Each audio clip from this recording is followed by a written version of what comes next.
La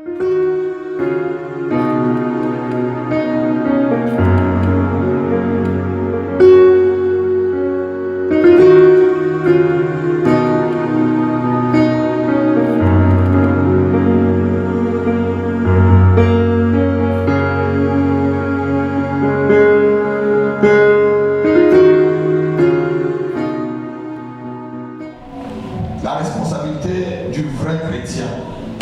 En tant que chrétien, la semaine dernière, on a vu que Dieu nous a appelés, amen, à faire quoi? À évangéliser. À évangéliser. Alléluia. Aujourd'hui, on va voir ce que c'est que la responsabilité. La responsabilité d'un vrai chrétien. Et sachez l'église, Dieu fait comme il veut. Amen. Amen. Dieu fait comme il veut. On ne force pas la main de Dieu, pourvu seulement que tu sois honnête envers lui. La Bible dit que ce qu'on veut des dispensateurs de la parole, c'est qu'ils ont les trouveurs fidèles. Vous avez lu ça dans 1 Corinthiens, je crois, chapitre 4. Ce que Dieu veut des dispensateurs de la parole, qu'on les trouve fidèles. En tant que chrétiens, nous avons le devoir et la responsabilité envers Dieu et envers les hommes. En tant qu'un chrétien, tu as une responsabilité, tu as un devoir. Personne ne peut se défiler de cette responsabilité et prétendre encore être un enfant de Dieu. Alléluia. Tu ne peux pas te défiler de cela et tu prétends que tu es encore enfant de Dieu. Parce que cela c'est un commandement du Seigneur. Dis avec moi un commandement du Seigneur. Un commandement du Seigneur. Lorsque quelqu'un devient chrétien, on doit l'enseigner trois choses. Notez les trois choses. On doit l'enseigner à aimer Jésus-Christ. C'est la première chose. Et lorsqu'on enseigne à aimer Jésus-Christ, on doit l'apprendre à vivre dans la sainteté. C'est la deuxième chose. Apprendre à cette personne à vivre dans la sainteté. Et la troisième chose que tu dois dire à la personne, c'est comment remplir son devoir et sa responsabilité devant Dieu. C'est la troisième chose que tu dois dire à quelqu'un quand tu l'évangélises. La première, c'est que tu le pousses à aimer Jésus-Christ de tout son cœur, de faire de l'Éternel de tout son cœur, d'aimer Dieu de tout son cœur, de toute son âme et de toute sa pensée. La deuxième chose, c'est que tu lui demandes de vivre dans la sainteté. Parce que c'est la sainteté de Dieu qui amènera la faveur de Dieu dans ta vie. Alléluia. C'est la sainteté de Dieu qui attirera la faveur de Dieu sur toi. C'est lorsque tu es honnête, tu vis dans la vérité, que Dieu prend soin de toi. Parce que le vêtement de Dieu, c'est la sainteté. Mais Dieu ne nous demande pas d'être 3 fois saint comme lui. Parce qu'il est saint dans le Fils, il est saint dans le Père, il est saint dans le Saint-Esprit. Mais il dit soyez saints, car je suis 3 fois saint. Dieu te demande de mettre au moins un seul vêtement saint. Alléluia. Et c'est ce que tu dois apprendre quand tu amènes quelqu'un dans le Seigneur, vivre dans la sainteté. Parce que c'est ça qui ouvrira la porte de la grâce de Dieu sur sa vie. Il y a des gens qui viennent à l'église, mais ils mentent encore. Il y a des gens qui viennent à l'église, mais ils volent encore. Il y a des gens qui viennent à l'église, mais ils répandent des calomnies, ils répandent des mensonges, ils créent des zigzanis, ils créent des troubles. Il y a des gens qui viennent encore à l'église, ils sont en sorcellerie. Il y a des gens qui viennent à l'église, ils font encore des choses. Alléluia. C'est la sainteté qui amène Dieu dans ta vie. Quand tu enseignes à quelqu'un, quand tu amènes quelqu'un dans le Seigneur, demande-lui de lâcher tout ce qui va à l'encontre de Dieu. Quelqu'un me dit comment? Amen. C'est ta responsabilité. Paul pouvait dire ceci, Romains chapitre 1, verset 14.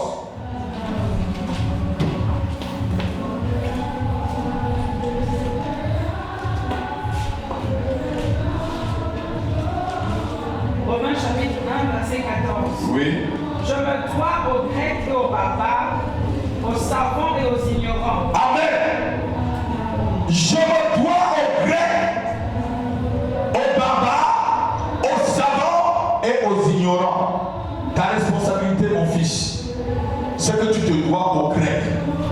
te dois aux barbares, tu te dois aux ignorants, tu te dois aux sages.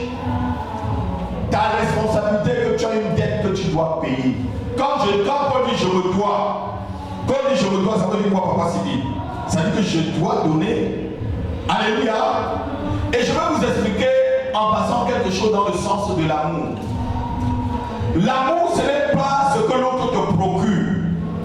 Amen. Mais c'est ce que tu procures à l'autre. Amen. En te devant aux autres, tu les aimes. Amen.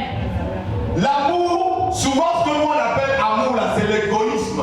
Souvent ce que un mari, une femme dit peut-être, ou ta femme te dit, ou ton mari te dit, ah quand tu es près de moi, je suis très content, tu me donnes la sécurité, tu me donnes, tu me donnes, tu me donnes, tu me donnes, tu me donnes, tu me donnes, tu me donnes, tu me donnes, tu me donnes, tu me donnes, tu me donnes, je me sens, je me sens, je me sens.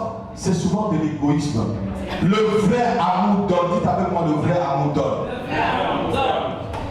Le vrai amour ne voit pas ce que tu lui donnes, mais le vrai amour te donne. Sans attendre retour. Sans attendre le retour. Le vrai amour donne. Alléluia. Quand je te donne, je n'attends pas que tu me donnes au retour. J'ai un beau frère, j'ai un cousin qui a épousé. Ah non, non, ils ne sont pas mariés, ils sont séparés là. Ils sont maintenant séparés. Ça dit, sa compagne lui disait, je vais te donner un cadeau d'anniversaire, comme ça le jour de mon anniversaire, tu vas aussi me donner. Mon cousin lui disait, ne me donne pas. Ne me donne pas. Elle donnait le cadeau pour attendre aussi le retour. L'amour donne sans retour. C'est pour ça que quand tu te dois aux juifs, tu te dois aux blancs, tu te dois aux noirs, tu te dois aux magistrats, tu te dois à toutes les nations, tu te dois aux gens de ton travail. Tu as une devoir, tu as une dette à payer envers eux. Tu les donnes Jésus. Tu les donnes, tu as une dette de Jésus à les donner. Paul dit, je me dois aux ignorants, aux sages, aux grecs, aux juifs. Je me dois à tout le monde. C'est ça la responsabilité d'être chrétien. Tu te dois là où tu te trouves, frère. Tu dois Christ à ces gens-là. Parce que s'ils meurent sans connaître Christ, c'est un problème. Souvent l'amour qu'on dit là, c'est vraiment l'amour chocolat au lait. Parce que le chocolat au lait savait que tu devais le manger, il devait te parler. Quand quelqu'un dit j'aime le chocolat, est-ce qu'il aime vraiment le chocolat? Il aime ce que le chocolat lui procure. Dites amen. Ce que je vous dis, c'est la vérité. C'est des choses que je vous dis pour que vous puissiez grandir. Je ne le dis pas au hasard. Quand tu dis j'aime le chocolat, ma fille, est-ce que c'est vraiment le chocolat que tu aimes? Tu aimes ce que le chocolat te donne? Est-ce que c'est ça l'amour?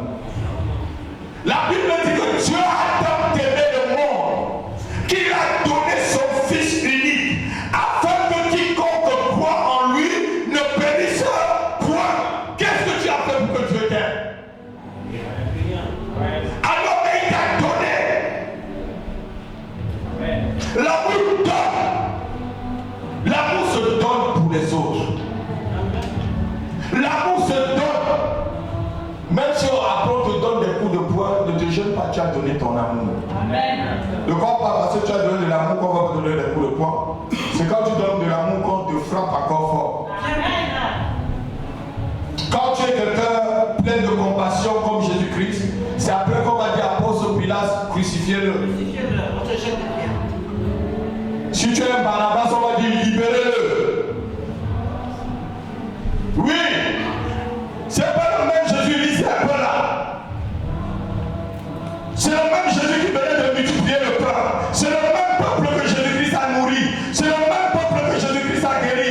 C'est le même peuple que Jésus-Christ a ressuscité. Leurs enfants guéris, leur famille et tout. C'est le même qui a dit crucifiez-le.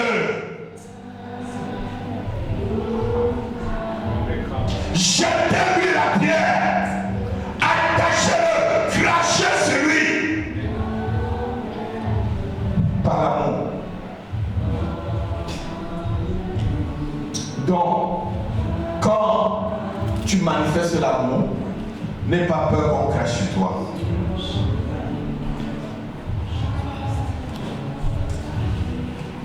N'aie pas peur qu'on parle mal de toi. Parce que ceux qui n'ont pas l'amour on demande souvent plus.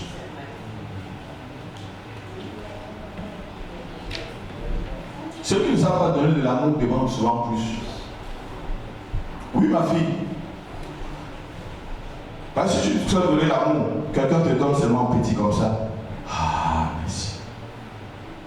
Tu sais que le peu qu'il te donne là, c'est de lui qu'il a donné. Amen. C'est de lui qu'il a donné. C'est de sa personne qu'il t'a donné. Et quand tu n'apprécies pas ce qu'on te donne, la Bible dit qu'on te retirera même ce que tu as. On donnera à celui qui en a. Matthieu chapitre 27, je crois que c'est le verset 27 par là. On a retiré à celui qui avait un talent là. On a donné à celui qui avait 10, non? Celui qui avait 10 avait déjà beaucoup. Parce que l'autre n'a pas su apprécier ce qu'on lui a donné. Amen. Est-ce qu'on m'entend derrière Marie? Tu m'entends mon fils derrière? Celui qui avait 10 talents avait beaucoup, non? Mais pourquoi on a pris à celui qui avait un talent là pour donner à celui qui avait 10? Par rapport au fait que celui qui avait un talent ne savait pas recevoir. Tu dois Christ à ta famille. Tu dois cet amour de Jésus-Christ dans ta famille, autour de toi, dans ton quartier, dans ceux qui t'écoutent. Je me dois aux Grecs, je me dois aux Juifs, je me dois aux sages. Tu te dois à tes patrons qui meurent pour aller en enfer. Tu te dois aux illettrés, tu te dois aux blancs, aux noirs, aux chinois, aux indiens, etc. Tu as une dette à payer et tu ne peux payer cette dette-là qu'en amenant Christ dans la vie des gens. Amen. Ta seule façon de payer ta dette, c'est d'aller parler de Jésus-Christ, de l'amour de Jésus-Christ, ce que Christ a fait à la croix pour eux, et la rédemption de leurs péchés. Je vous dis, il y a des gens qui en ont besoin de Jésus. Les gens ont besoin de Christ, je ne vous mens pas. Les gens ont soif. Essayez de les prendre à parler avec eux. Des gens ont des problèmes. Ils ont de l'argent, mais ils ont des problèmes. Est-ce que vous pouvez comprendre qu'un milliardaire en dollars se suicide? Le monsieur qui a pris des armes il y a quelques mois pour aller dans un hôtel tuer des gens, on dit que c'était un multimillionnaire. Vous vous rappelez de cette histoire? Qu'est-ce qui peut lui passer dans la tête? J'ai envie de réveiller quelqu'un là comme ça, je lui dis, mais c'est quoi ton problème? Vous n'avez pas besoin de lui dire, c'est quoi vraiment ton? Tu es multimillionnaire, c'est quoi ton? Son problème est que tu as une dette envers lui. Tu as Christ à lui donner. Amen. Non, je croyais que quelqu'un devait dire Amen. Tu as Christ à lui donner. Amen. Tu as Jésus-Christ à lui donner afin qu'il soit équilibré. Amen. Il est riche mais déséquilibré. Il est intellectuel mais déséquilibré. Il est marié mais déséquilibré. Alléluia. Amen. Chacun de nous a une dette à payer cette année. Lève ta main, tu dis j'ai une dette à payer cette année. Donnez Jésus-Christ autour de moi. J'ai une dette à payer. Donnez Jésus-Christ. Remettre Jésus-Christ dans toutes les vies que je vais rencontrer en 2018. Toute personne que je rencontrerai dans le métro, dans les taxis, dans les voies, dans les rues, dans les quartiers, que je les donne Jésus-Christ, que je les donne Jésus-Christ, que je les donne Jésus-Christ.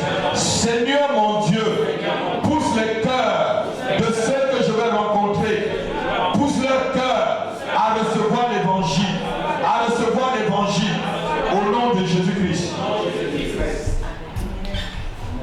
Une de tes responsabilités encore est que Dieu te fait sentinelle. Tu es une sentinelle en tant que chrétien.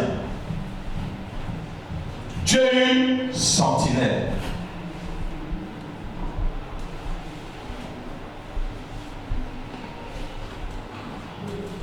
Tu es une sentinelle dans le milieu où Dieu t'a posé. Dans l'entreprise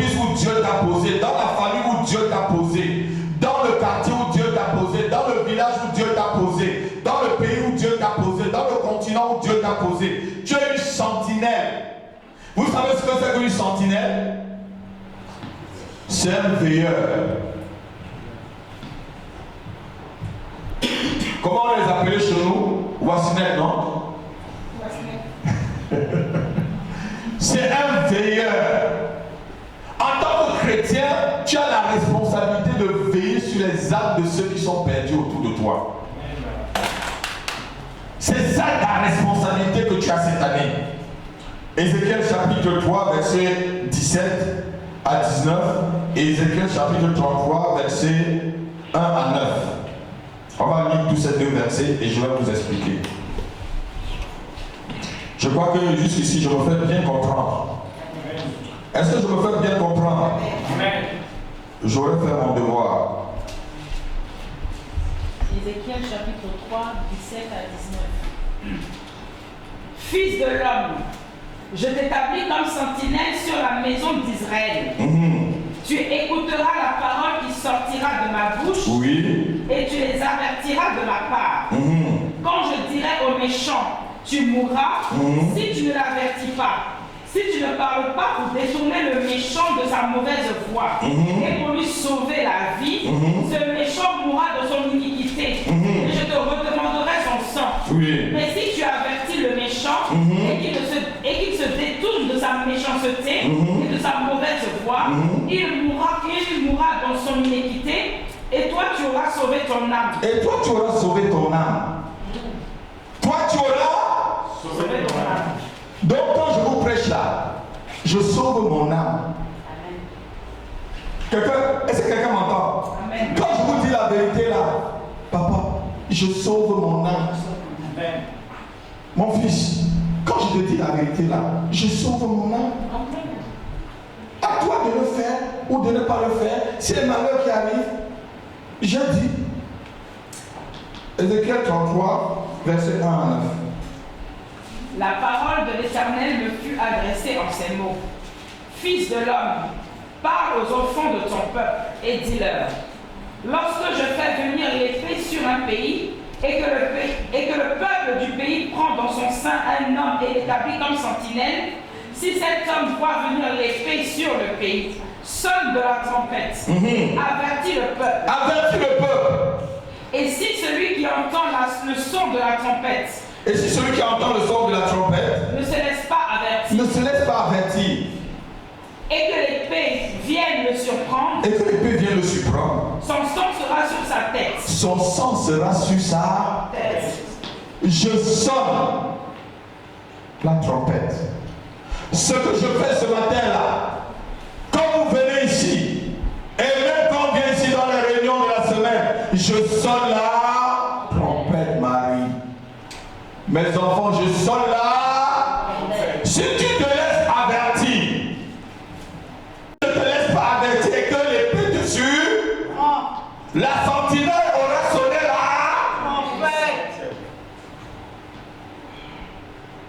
Continue.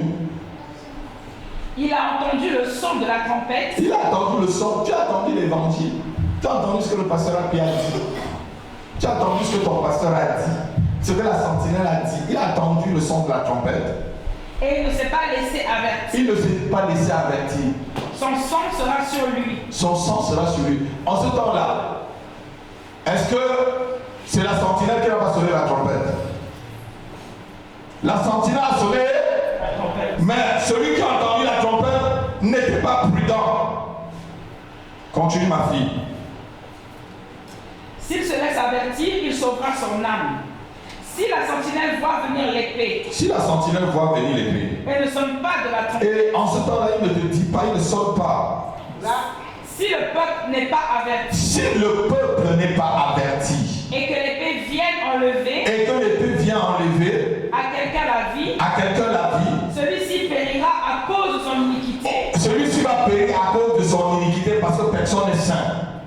Mais je redemanderai son sang à la sentinelle. Je demanderai son sang. Dieu demandera le sang de ceux qui sont tout autour de vous. Si vous ne les sonnez pas la trompette, continue, ma fille. Et toi, fils de l'homme, je t'ai établi comme sentinelle sur la maison d'Israël. Tu dois écouter la parole qui sort de ma bouche. Et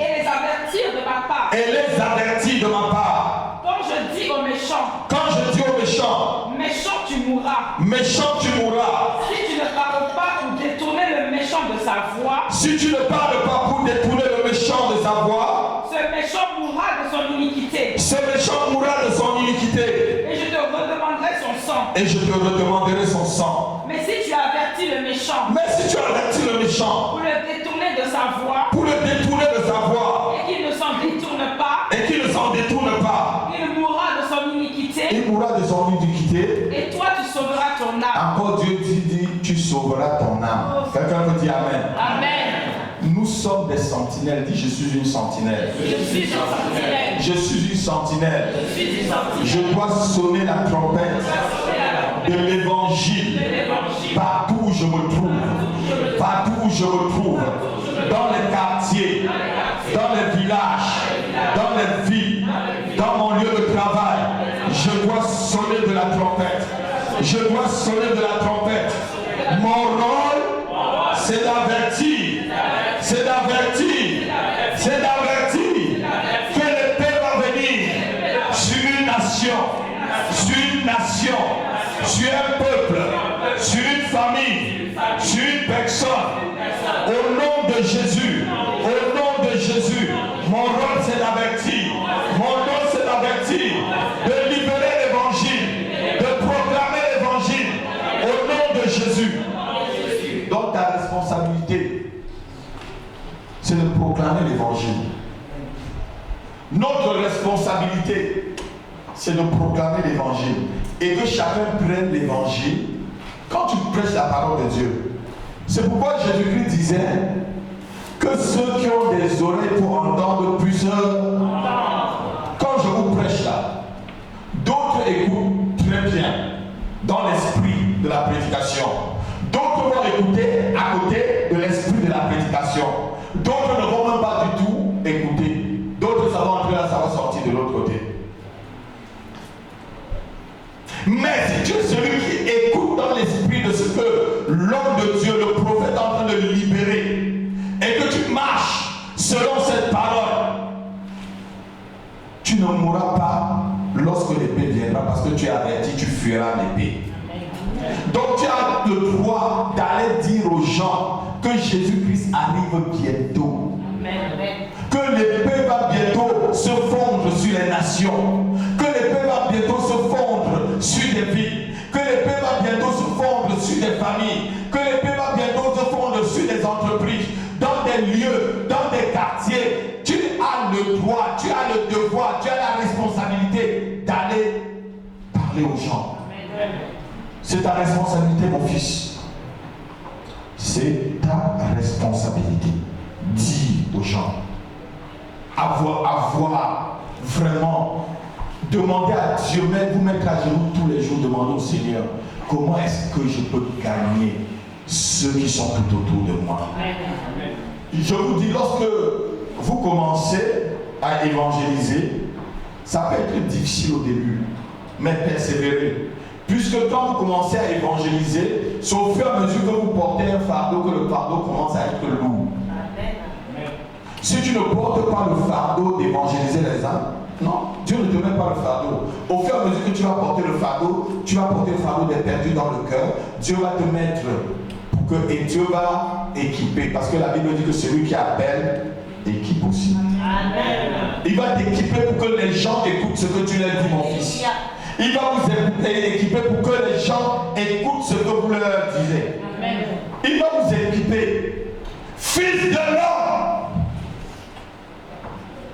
Si tu as, et si je dis que je vais envoyer l'épée sur une nation, sur un peuple, sur une ville, sur une famille, sur une personne, et que tu ne sonnes pas, et que tu ne l'avertis pas, et que l'épée surprend la personne, je te demanderai son sang.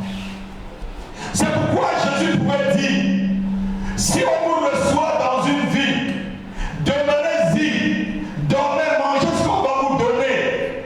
Mais lorsqu'on ne vous reçoit pas, sortez de cette ville, tapez même vos pieds, la poussière de vos pieds, et vous sang. Parce que vous avez parlé de l'évangile, ils n'ont pas écouté. Ils ont voulu écouter les penchants de leur cœur. Quelqu'un peut dire Amen? Amen. Quelqu'un peut dire vraiment Amen? Amen. J'ai dit au départ, l'amour donne. L'amour donne sans regarder ce que l'autre va lui donner après. Quand je viens ici, je vous donne, je ne regarde pas ce que vous allez me donner après. Je ne regarde pas un amour qui donne en regardant ce que l'autre donne après. C'est un faux amour, c'est de l'égoïsme. J'aime mon mari, j'aime ma femme. Quand elle est près de moi, je me sens. Oh, c'est comme si le temps s'était arrêté. Oui, elle me donne, je l'aime, c'est le sucre de ma bouche. Je l'aime, elle me donne tout le. Toi, tu lui donnes quoi? C'est de l'égoïsme. C'est l'amour du chocolat, comme je vous ai dit. Vous savez, quand je dis j'aime le chocolat là, mon fils, si le chocolat avait les parents, si le chocolat avait les oreilles pour entendre, il devait fuir. Parce qu'il sait que tu vas le manger. Il sait que tu vas le bouffer. Si le chocolat avait les oreilles, quand tu dis, ma soeur, que tu aimes le chocolat, si le chocolat pouvait entendre là, il va savoir que pour lui là, il finit quoi. Quand quelqu'un dit j'aime le poulet, si le poulet a les oreilles, il va commencer à fuir. Parce qu'il sait qu'il va finir dans la marmite. Donc c'est ce genre d'amour finit dans la marmite là. C'est pas l'amour que tu donnes au chocolat, c'est l'amour que le chocolat te donne et tu dis tu aimes le chocolat. C'est pas l'amour, c'est de l'égoïsme. Un vrai amour donne sans regarder au retour. Un vrai amour donne. Donc lorsque tu es dans une église comme celle-ci, tu dois te donner à ta soeur. Tu dois te donner à ton frère sans regarder ce que ton frère te donne, ta soeur te donne en retour. Tu te donnes. Tu te donnes pour lui autant que tu peux. La Bible dit ne devez rien à personne que si ce n'est que de là. Ne devez rien à personne. Donne-toi autant que tu peux. Autant que tu peux. On est dans une nation où on est tellement très occupé, mais on trouve toujours du temps pour se donner à l'autre. Si tu aimes quelqu'un, tu vas trouver 5 minutes.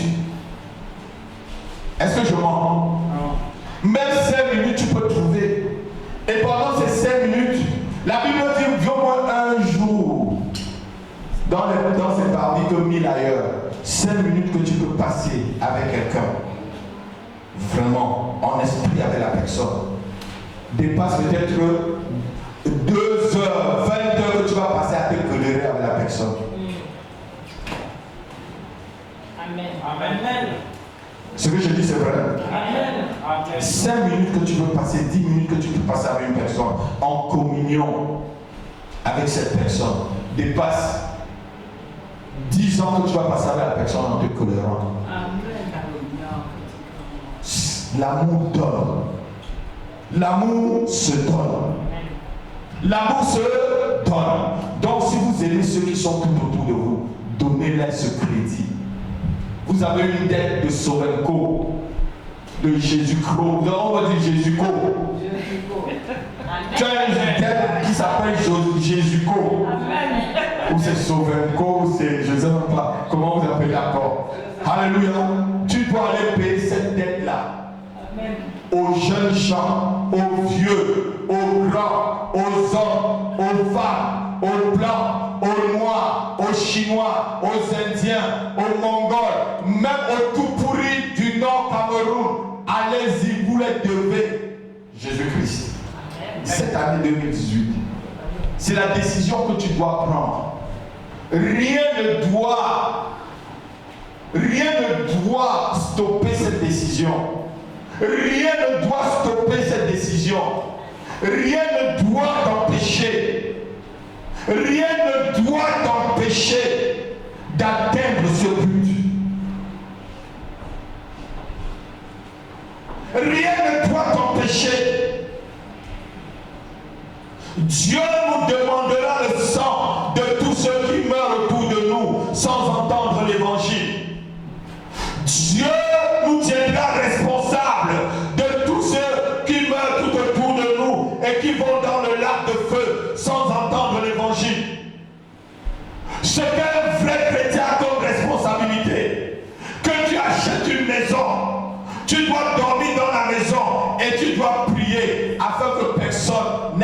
lac de feu.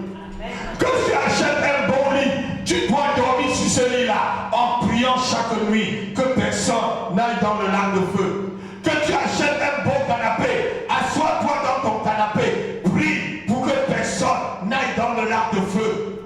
Si tu achètes une belle voiture, roule avec cette voiture pour aller chercher des personnes pour qu'ils n'aillent pas dans le lac de feu. Je te dis tout ce que tu as, que ça soit ton argent, ton temps, que tu peux, tu dois tout faire pour que personne n'aille dans le lac de feu. Amen.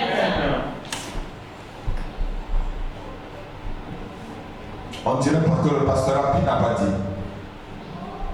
Notre responsabilité, c'est que les gens de notre entourage entendent la parole de Christ. Lève ta main, tu dis j'ai une responsabilité cette année. Répandre l'odeur de Christ partout où j'irai. Répandre le parfum de Christ autour de moi. Autour de moi. Le témoignage de Christ autour de moi. Autour de moi. Au nom de Jésus-Christ. Je vais répandre le témoignage de Christ autour de moi, dans ma famille, parmi mes amis, dans mon lieu de travail, dans mon quartier, dans mon village, dans ma ville, dans ma nation, dans mon continent. Je vais répandre le parfum de Christ, le parfum de Christ, le parfum de Christ. Partout où je me trouve, je dois donner Christ aux gens. Je dois donner Christ aux gens. Je dois manifester l'amour de Jésus-Christ au nom de Jésus. Si vous prenez vraiment cette décision, Dieu va vous équiper spirituellement cette année. Dieu va vous équiper spirituellement. Et regardez-moi, tu ne peux pas répandre l'odeur de Christ sans sentir aussi Christ. Quand tu répands l'odeur de Christ là, Christ sent aussi dans ta vie. Tu ne peux pas jeter un parfum frère que ça sent pas aussi sur toi. Donc lorsque tu répands Christ là, Christ aussi vit en toi. Je me fais entendre bien. Même ceux qui me suivent à travers les réseaux sociaux, lorsque vous répandez l'odeur de Christ, Christ aussi sent en vous. Lorsqu'on sent un parfum, ce parfum sent même sur nos habits. Si vous avez vraiment Christ en vous, c'est pourquoi les gens pouvaient toucher Christ, l'habit de Christ. Ils étaient guéris. Parce qu'il y avait l'odeur, il y avait Christ. Tout. Quand tu prends mon habit, tu vas sentir mon odeur sur mon habit. Alléluia. Et l'odeur d'une personne, c'est la personne même qui est passée. Donc, répandez l'odeur de Christ. Partout passez. Donc, passez avec Christ. Alléluia. Pendant cette année, c'est le seul devoir. C'est ce que Dieu nous demande de faire. Ta responsabilité là, c'est ça. Les autres choses, ça vient après. Ta responsabilité là, c'est répandre Christ. Allez et faites de toutes les nations des disciples.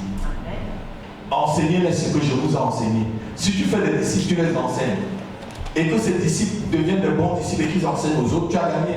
Mais si les disciples n'écoutent pas, la Bible dit que lorsque on arrose une terre et que cette terre produit des ronces et des épines, cette terre est comment? Elle est maudite, non? Si tu vas, tu prêches l'évangile, tu évangélises les gens, tu les amènes en Christ, tu les arroses. Mais si ça produit que des épines et des ronces, qu'est-ce que tu vas dire? Tu es tranquille, tu passes avec une autre personne, tu prêches l'évangile. Tu prêches l'évangile. Alléluia. Ton devoir, c'est de prêcher l'évangile. Tu ne regardes pas ceux qui te jugent. Il y a une seule personne qui va nous juger. C'est Jésus-Christ de Nazareth. C'est Jésus-Christ. La Bible dit que chacun passera devant lui. Il te donnera la récompense selon tes œuvres. Si tes œuvres ont été trouvées solides, tu as une bonne couronne. Mais si on te passe par le feu, tes œuvres sont de la chaux, de la paille, et ça va brûler, tu vas être quand même sauvé. Si tu as persévéré, si tu n'as pas été une pierre d'achoppement, si tu n'as pas été vraiment un objet de scandale au milieu du peuple, Tu vas passer. Même si tu n'as pas de couronne. Au ciel, il va y avoir des gens qui n'auront pas de couronne. Oui. Quelqu'un peut dire Amen. Mais ne sois pas au ciel sans couronne, sois au ciel avec la couronne. Amen. Et la couronne, ce sont tes œuvres, les œuvres de l'évangélisation que tu fais. Cette année, tu dois mesurer ta spiritualité par le nombre de personnes que tu as gagnées. Note-le. Note-le. Je vais mesurer ma spiritualité cette année par le nombre de personnes que je vais gagner à Christ. Si je gagne 10 personnes, je saurai que je fais 10 pas avec Christ. Si je gagne 5 personnes, je saurai que je fais 5 pas avec Christ. Si je gagne 100 personnes, je saurai que je fais 100 pas cette année avec Christ. Cette année-là, tu vas jauger ta spiritualité par le nombre de personnes gagnées à Christ. Par le nombre de personnes que tu as amenées à l'évangile. C'est de cela que tu vas juger. Tu vas juger ta spiritualité.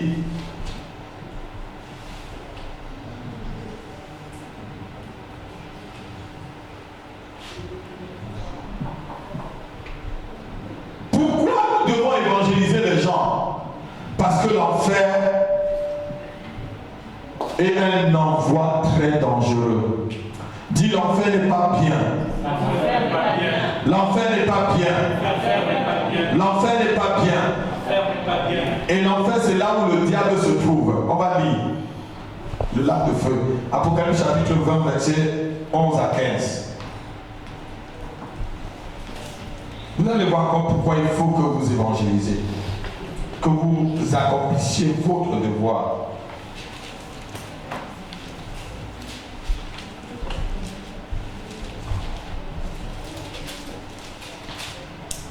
Apocalypse 20, verset 11 à 15. Oui. Puis je vis un grand trône blanc, et celui qui était assis dessus.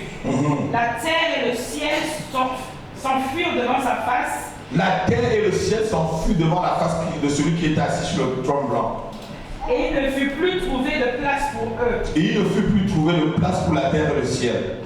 Et je vis les morts. Je vis les morts. Les grands et les petits. Les grands et les petits. Qui se tenaient devant Dieu. Qui se tenaient devant Dieu. Des livres furent ouverts. Des livres furent ouverts. Et un autre livre fut ouvert. Et un autre livre fut ouvert. Celui qui est le livre de vie. Celui qui est le livre de vie. Et les morts furent jugés. Et les morts furent jugés. Selon leurs œuvres. Selon leurs œuvres. D'après ce qui était écrit. D'après ce qui était écrit. Dans ces livres. Dans ce livre.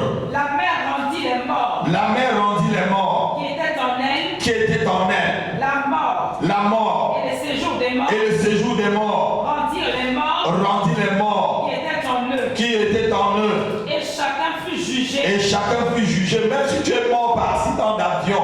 Même si on t'a brûlé. La Bible dit que la mer rendit les morts. N'ayez pas peur. Même si quelqu'un meurt, on ne trouve pas son cadavre. Ce jour-là, il va se retrouver devant le trône blanc. C'est ce que ce verset-là dit. La mer rendit les morts. Même les séjours des morts rendit. Même si tu as été brûlé. Même si tu as été, comment on dit là, comment ils appellent ça maintenant, incinéré, tu vas revenir devant le trône.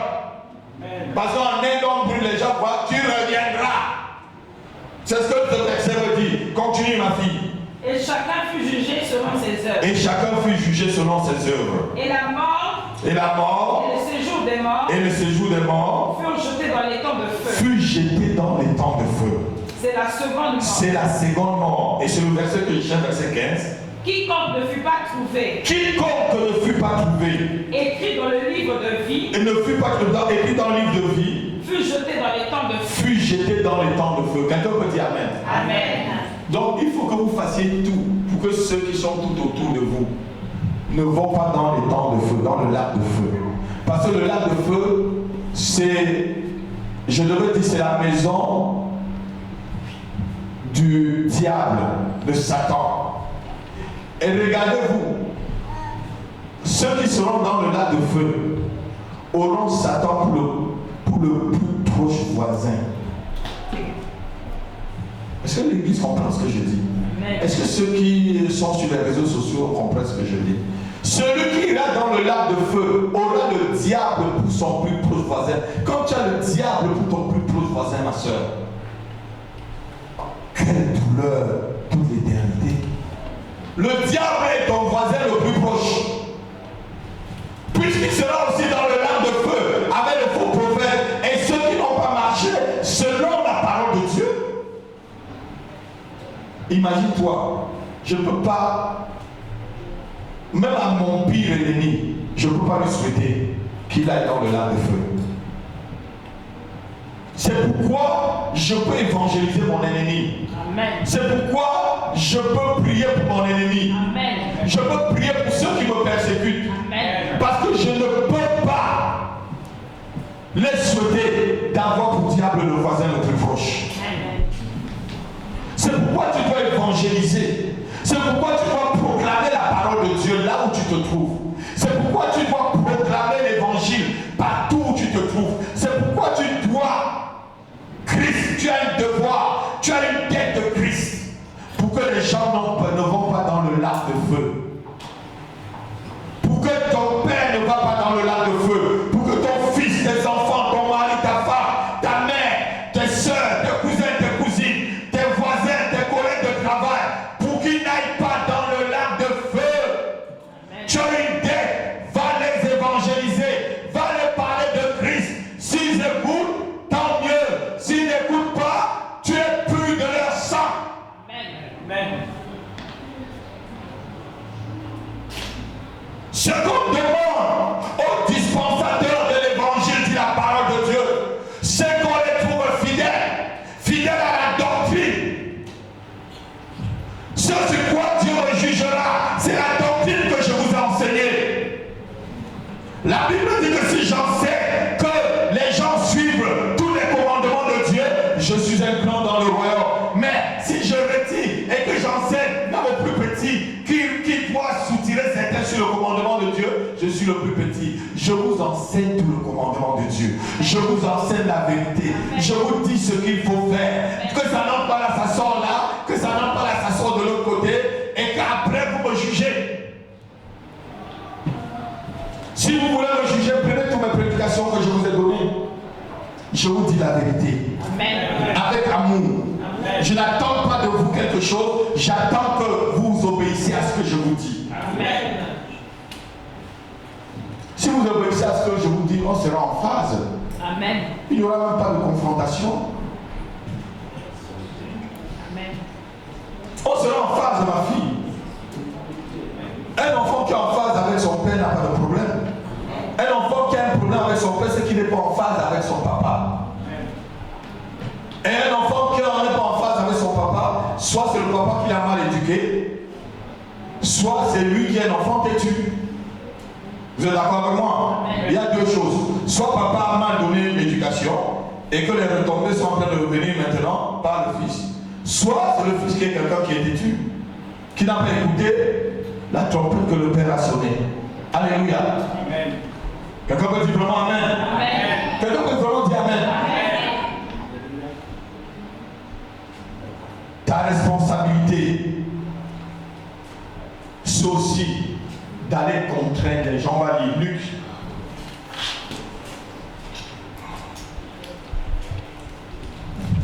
Luc chapitre 14.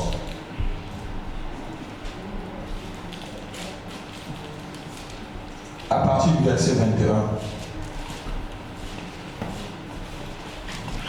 Écoutez un peu ce que le maître dit à son serviteur. Après avoir invité les gens, que chacun s'occupe de soi-même, personne ne voulait s'occuper de ce que